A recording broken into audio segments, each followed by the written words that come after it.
अस्सलाम वालेकुम। उम्मीद है आप सब लोग खैर खैरियत से होंगे। हर किसी के जहन में इस वक्त एक सवाल चल रहा है कि क्या हुकूमत इमरान खान को नाअहल करवा पाएगी। क्या हुकूमत इमरान खान के इर्द गिर्द जितने लोग हैं जिनके नाम आए इस फॉरेन फंडिंग केस के अंदर, जिनमें आरिफ अलवी हैं, इमरान इस्माइल हैं, जिसके अंदर असद कैसर हैं, कासिम सूरी हैं और दीगर भी कई लोग हैं, क्या उन लोगों को भी नाअहल करवा पाएगी, उनके खिलाफ भी कार्रवाई करवा पाएगी कि नहीं पाएगी।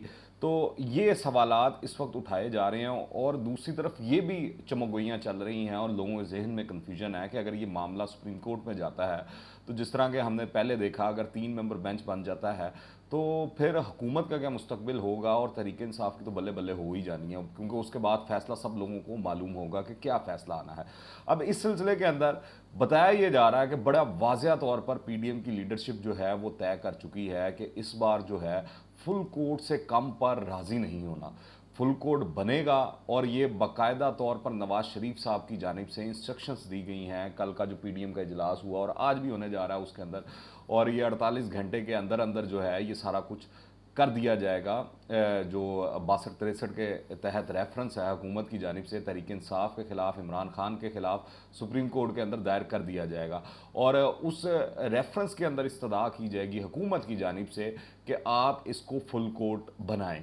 तो इस बार इस तरह लग रहा है कि इतना आसान नहीं होगा कि लाडले की ख्वाहिशात को पूरा किया जाए, और इसकी बात की लाडले को भी समझ आ गई है। इसी वजह से वो ज़रा टून डाउन हो गए हैं। उनकी जो इल्ज़ामात वाली सियासत है, वो मामलात हैं, उसमें ज़रा थोड़ी नरमी आ गई है। और सुनने में यही आ रहा है कि मौलाना तारक जमील साहब को भी जो इस्लामाबाद बुलाया गया वो इसी सिलसिले में बुलाया गया था कि वो कोशिश करें शहबाज शरीफ साहब से मुलाकात करने की और मामलात को खुश असलूबी से हल करवाने की तरफ लेकर जाएं, मगर लगता है बात इस तरफ नहीं चली। और जब ये इस तरफ बात नहीं चली तो आपने देखा कि फवाद चौधरी साहब आए और उन्होंने आकर प्रेस कॉन्फ्रेंस की, और जहां वो पहले शादियाने बजा रहे थे, खुशियां बना रहे थे तहरीक इंसाफ वाले के, बड़ा ज़बरदस्त फैसला आ गया और कुछ भी नहीं हुआ और हम जीत गए, और जो हमारे मौक़िफ़ की जीत हो गई वो कुछ नहीं निकाल सकी इलेक्शन कमीशन भी और हुकूमत भी। बाद में पता लगा कि उनको फ़ैसले के ऊपर भी एतराज़ात हैं। वो कभी कहते हैं कि जो वेबसाइट पे अपलोड किया गया है वैसे जो आया है दोनों में तज़ाद है, ये है वो है। दूसरी जानिब उन्होंने एक और बात भी कही, उन्होंने कहा कि हम वोट ऑफ कॉन्फिडेंस ले दे भी कह सकते हैं, यानी कि सदर आरफ अलवी साहब को भी इस्तेमाल किया जा सकता है इस सूरत हाल में। तो ये इतना आसान नहीं होगा जिस तरफ फवाद चौधरी साहब का इशारा था। मगर इस वक्त हुकूमत जो है वो तय कर चुकी है कि उसने इमरान खान का नाम ईसीएल में डालना है, मगर इमरान खान साहब अपने वर्कर्स को, अपने सपोर्टर्स को ये तसल्ली देते हुए दिखाई देते हैं कि उन्होंने तो पाकिस्तान से बाहर जाना ही नहीं, तो ये अच्छी बात है उनका नाम ईसीएल में डाल दिया जाए। मगर दूसरी जानिब एक और भी मामला है कि जो 62-63 के तहत जब सुप्रीम कोर्ट के अंदर ये रेफरेंस आएगा और मामला चलेगा और फुल कोर्ट बन जाएगा, तो उसके बाद तहरीक इंसाफ और ख़ास तौर पर इमरान खान साहब के बचने की कोई उम्मीद मुझे तो दिखाई नहीं देती है। अगर किसी और को दिखाई देती है तो मुझे ज़रूर तसल्ली दे दे और तहरीक इंसाफ के लोगों को भी लाजमी तसल्ली दे, क्योंकि वो मखसूस जजेस ही तहरीक इंसाफ को इंसाफ फराहम कर सकते हैं, जिसकी तहरीक इंसाफ जो है ख्वाहिशमंद है। पर अगर फुल कोर्ट बन गया तो आप समझेंगे ये वो जो है असल इंसाफ हो जाना है जो आइन और कानून के अंदर दर्ज है। फिर दूसरी जानिब जो नवाज़ शरीफ साहब हैं उनका जो हिकमत अमली दिखाई दे रही है और जो उनका गुस्से का लेवल दिखाई दे रहा है, उससे ये वाज़ह हो चुका है कि वो भी कॉम्प्रोमाइज़ करने को तैयार नहीं। और मौलाना फजलुर रहमान साहब भी इस दफ़ा बड़ा खुलखुला कर आ गए हैं और वाज़ह पैगाम दिए जा रहे हैं।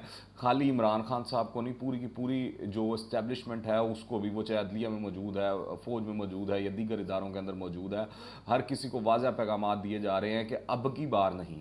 अब अगर आपने कुछ करने की कोशिश की तो फिर हमारे हाथ खड़े हैं, फिर संभाल लीजिएगा मुल्क की मईशत को भी और मुल्क को भी, फिर हमने कुछ नहीं संभालना। तो इस वक्त मामला ये है कि आने वाले दिनों के अंदर आपको एफआईए भी एक्टिव दिखाई देगी, एफआईए भी कार्रवाई करती हुई दिखाई देगी, दीगर इदारे भी जो हैं वो कार्रवाई करते हुए जो हैं वो दिखाई देंगे। और दूसरी जानिब जो तहरीक इंसाफ ने एक ज़ोर लगाया हुआ है पूरा का पूरा इलेक्शन कमीशन के ऊपर कि इलेक्शन चीफ इलेक्शन कमिश्नर जो है वो उनके सारे मसाइल हैं। और कल इमरान खान साहब ने इमरान रियाज खान एक्सप्रेस न्यूज़ के ऊपर उनको इंटरव्यू देते हुए भी इस बात का जिक्र किया कि वो तो उनको लगाना नहीं चाहते थे, क्योंकि न्यूट्रल्स ने उन्होंने उनके दरमियान में और जो अपोजिशन है उनके दरमियान में डेड लॉक आ गया। तो फिर न्यूट्रल्स ने एक नाम दिया, तो मैंने कहा चलें जी ये ठीक होगा, तो वो मैंने लगा दिया। बाद में पता लगा ये तो न्यूट्रल्स की तरह के न्यूट्रल्स हैं। तो उससे पहले एक साल पहले इमरान खान साहब का जो क्लिप है दूसरा पुराने वाला वो वायरल हुआ है, जिसके अंदर वो चीफ इलेक्शन कमिश्नर की तारीफ़ें करते हुए दिखाई देते हैं और बताते हैं कि बड़ा ही हमारी मर्ज़ी का बंदा आ गया और सारा कुछ आ गया। तो बड़ी उम्मीदें थी इमरान खान साहब को ये ख़ास तौर पर फॉरेन फंडिंग केस के हवाले से कि उनकी जान बख्शी करवाई जाएगी और उनको सारा कुछ जो है वो रिलीफ दिया जाएगा, मगर नहीं हो सका। उन्होंने मेरिट के ऊपर, कानून के ऊपर जो है वो फ़ैसला कर दिया है। तो अब इस फैसले के जो मुज़मरात हैं वो तहरीक इंसाफ और इमरान खान साहब को ज़रूरी तौर पर भुगतना पड़ेंगे। और अब ये जो फवाद चौधरी साहब कह रहे हैं कि 8 साल बाद आने फैसले में जो मामला है ये सारा कुछ उजलत में कर दिया गया है, इसके अंदर जो है वो गलतियां हैं, मामलात ख़राब हैं। तो इस हवाले से जो इलेक्शन कमीशन है उसने वाज़ह तौर पर कह दिया हुआ है कि इस प्रोपेगेंडे का हकीकत से कोई ताल्लुक़ नहीं है और कमीशन ने एक ही फ़ैसला किया है और हर सफ़े के ऊपर उसके दस्तखत मौजूद हैं। आप जाके जो वेबसाइट पे देखें या वैसे जो हार्ड कॉपी में आया हुआ है, दोनों में कोई फ़र्क नहीं है। फिर इमरान खान साहब ने एक कॉल दी हुई थी आज की, और राणा साहब कल आए और मरीम औरंगज़ेब साहिबा के साथ, और उन्होंने आके बड़ी धुआंधार प्रेस कॉन्फ्रेंस की। उन्होंने कहा कि रेड जोन के अंदर तो नहीं हम तहरीक इंसाफ को दाखिल होने देंगे, आए तो फिर वो ज़िम्मेदार खुद होंगे। अब वो ऐसी धमकी थी क्योंकि अब हुकूमत की टून और मूड जो है इमरान खान साहब भी समझ चुके हैं और उनको भी वाज़ह तौर पर अब चीज़ें दिखाई देना शुरू हो चुकी हैं। और इस्टेब्लिशमेंट भी अब इस पोजीशन में है कि इमरान खान साहब की उस तरह मदद नहीं कर सकती जो सॉफ्ट कॉर्नर्स रखते भी थे इस्टेब्लिशमेंट के अंदर इमरान खान के लिए। तो अब वो चीज़ें जो हैं वाज़ह तौर पर खुलकर सामने आ रही हैं। तो इमरान खान साहब भी ज़रा वो टून डाउन हुए हैं और उन्होंने ऐलान कर दिया है कल ही कि अब वो रेड जोन के अंदर जाकर एहतजाज नहीं करेंगे बल्कि दूसरी जगह करेंगे। तो इससे आप अंदाज़ा लगा सकते हैं कि इमरान खान साहब भी अब कॉम्प्रोमाइजिंग पोजीशन में आ गए हैं और सिचुएशन के अंदर आ गए हैं। फिर इमरान खान साहब के हवाले से एक और बड़ा अहम काम हुआ, वो ये कि इमरान खान साहब जो पाक पतन गए वहाँ पर चोर चोर के नारे लगा दिए गए। तो यानी कि जो इमरान खान साहब सारी ज़िंदगी दूसरों के ख़िलाफ़ जो बयानियाँ तश्कील करते रहे, जो दूसरों को टारगेट करते रहे, अब सब कुछ इमरान खान साहब के साथ भी होता हुआ दिखाई दे रहा है। यानी कि कारमा जो है वो इमरान खान साहब के साथ भी चलता हुआ दिखाई दे रहा है। और फिर जो कल नून लीग की तमाम और ख़ास तौर पर पीडीएम की स्ट्रेटजी नज़र आई, वो उससे एक ज़रा थोड़ा सा हिंट मिला है कि शायद अब जो हुकूमत की मीडिया स्ट्रेटजी है उसको मरीम नवाज़ साहिबा देख रही हैं। उसकी वजह ये है कि जब फॉरेन फंडिंग केस का फ़ैसला आया तो मुसलसल प्रेस कॉन्फ्रेंसेस की गई, कभी एक आ रहा था तो दूसरा जा रहा था, फिर दूसरा आ रहा था, हर 2 मिनट बाद 3 मिनट बाद हुकूमत का कोई ना कोई रहनुमा लीडर जो है वो प्रेस कॉन्फ्रेंस करने आ रहा था, कोई वज़ीर ओहदेदार प्रेस कॉन्फ्रेंस करने आ रहा था। कल भी सारा दिन हमने यही देखा कि यही सूरत हाल रही कि स्क्रीन को अंगेज करके रखा गया हुकूमत की जानिब से, और तहरीक इंसाफ को मौका नहीं मिल सका कि वो आएँ और आकर लोगों को अपना बयानिया या जो भी झूठ सच है वो बेच सकें। रात को इमरान खान साहब को शायद इसी वजह से फायर फाइटिंग करते हुए आना पड़ा और एक इंटरव्यू देना पड़ा, टीवी इंटरव्यू देना पड़ा कि पूरे दिन का जो बयानिया हुकूमत की जानिब से तश्कील दिया गया उसको तोड़ा जाए, उसके असर को ख़त्म किया जाए।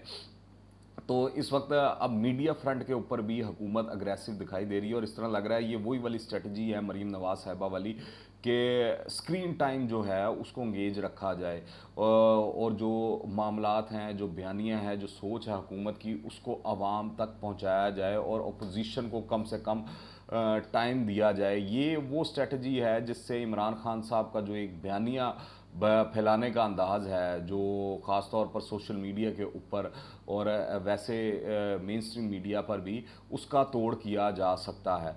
फिर मैं आपको ये भी बताता चलूँ कि जो पंजाब है वो पंजाब वैसा नहीं रहा। पंजाब में मुसलसल हालात जो हैं वो ख़राबी की तरफ जा रहे हैं क्योंकि इमरान खान साहब राज़ी नहीं दिखाई दे रहे कि वो परवेज़ इलाही साहब को स्पेस दें। बल्कि यूँ कहा जा रहा है कि परवेज़ इलाही साहब के पास तो उतने भी इख्तियारात नहीं जितने उस्मान बुज़दार के पास हुआ करते थे।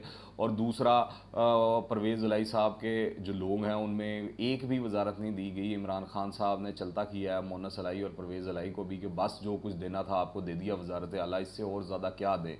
तो परवेज़ इलाही साहब अपने लोगों को तसल्लियाँ दे रहे हैं अभी कि जो अगली काबीना आएगी उसमें यकीनी तौर पर काफ लीग के लोगों के भी नाम होंगे, तो आप थोड़ा सब्र करें, इंतज़ार करें। मगर दूसरी जानिब वो पर तोल रहे हैं कि शुजात हुसैन की तरफ भी वो मूव कर सकते हैं और यूँ पंजाब हुकूमत भी ख़तरे में आ सकती है। इस हवाले से जो तहरीक इंसाफ के लोग हैं वो भी इमरान खान साहब को समझा रहे हैं, मगर क्योंकि इमरान खान साहब तो खुद बहुत बड़े समझदार हैं और अक्लमंद हैं, उनको ये चीज़ें अभी समझ नहीं आ रही। मुमकिन है शायद आने वाले दिनों के अंदर उनको ये चीज़ें समझ आ जाएं। मगर एक चीज़ याद रखनी चाहिए कि इमरान खान साहब पर जिसने एहसान किया, इमरान खान साहब ने वो बदला उसी तरह उठाकर उसके साथ उतार दिया और बुरा करके। तो इमरान खान साहब के साथ कोई एहसान करे तो इमरान खान साहब उसका बदला लाजमी चुकाते हैं, कुछ ना कुछ बुरा करके। तो परवेज़ इलाही साहब को अब इंतज़ार करना चाहिए कि इमरान खान साहब उनके साथ क्या करते हैं, ये देखना बड़ा ज़रूरी है। दूसरी जानिब कल का दिन पाकिस्तानी मईशत के हवाले से बड़ा अहम था, क्योंकि अब लोग बात कर रहे हैं कि इलेक्शन कमीशन का फैसला आया तो डॉलर नीचे जा रहा है, स्टॉक मार्केट ऊपर जा रही है, सोने का रेट एकदम नीचे आ गया, मुल्क की मईशत जो है वो बेहतरी की डगर पर चल पड़ी। तो इस हवाले से भी वो ताल्लुक़ जोड़ रहे हैं कि अभी इलेक्शन कमीशन का फैसला आया, अगर इमरान खान नाअहल हो गए या सुप्रीम कोर्ट का फैसला आ गया इमरान खान के ख़िलाफ़, तहरीक इंसाफ के ख़िलाफ़, तो सोचें क्या सूरत हाल होगी, डॉलर कितना नीचे गिर जाएगा और मईशत कितनी ऊपर चली जाएगी। क्योंकि लोग इसको इस हवाले से रेट कर रहे हैं कि मुल्क के अंदर जो है अब वो जमहूरियत आ चुकी है, मुल्क के जो हकीकी अवाम के हकीकी नुमाइंदे जो हैं वो इस वक्त हुकूमत पर बरा जमान हैं और जो पॉलिसीज़ होंगी वो सस्टेनेबल होंगी, मुल्क के अंदर कन्फ्यूजन नहीं रहेगी, अफरा तफरी और बेयकीनी की जो कैफियत है वो ख़त्म हो जाएगी। देखते हैं इसके असरात क्या बनते हैं और आने वाले दिनों के अंदर हुकूमत अपने मकासद में कामयाब हो पाती है या नहीं हो पाती, और इमरान खान साहब अपनी सियासी चालें कामयाब करने में कामयाब होते हैं कि नहीं होते। जो भी इस हवाले से सूरत हाल होगी मैं आपको आगाह करता रहूँगा। आप क्या राय रखते हैं नीचे कमेंट्स में लाजमी बताइएगा। दुआ में याद रखें। अनटिल द नेक्स्ट टाइम, अल्लाह हाफ़िज़।